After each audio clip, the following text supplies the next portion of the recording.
అందరికీ నమస్తులు. వేసవి సెలవుల్లో భాగంగా మనం ఈరోజు 21వ రోజు 21వ పద్యం 14వ తేదీ మే నెల.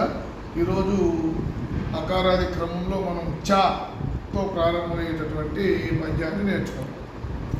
చంపదగిన ఎట్టి శత్రువు తన చేత చిక్కెనేని కీడు చేయరాదు, పొసగ వెలు చేసి పొమ్మనుటే తావు విశ్వదాభిరామ వినురవేమా. మరొకమారు.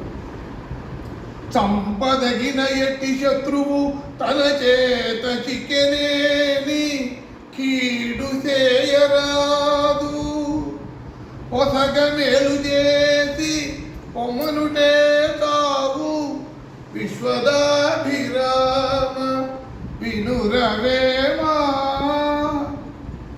దీని భావం, మనకు చంపేయాలన్నంతటి కసి ఉన్నటువంటి శత్రువు మనకు ఒంటరిగా చిక్కినప్పటికీ కూడా వానికి కీడు చేయకుండా మేలు చేసి వాడిని విడిచిపెట్టడమే వానికి చావుతో సమానము అని వేమన చెప్తున్నాడు.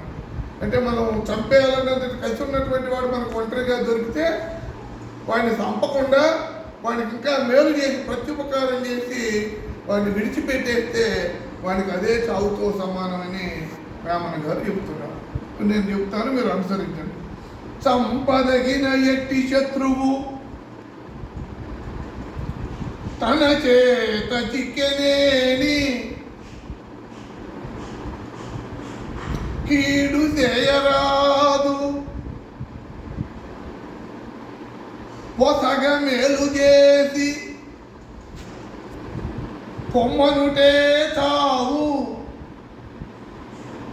ఇక్కడ చాలు అని కూడా అంటారు, కానీ భావం ప్రకారం చావు అనేది సరైందని నేను అనుకుంటున్నాను. విశ్వదాభిరామ వినురవేమ.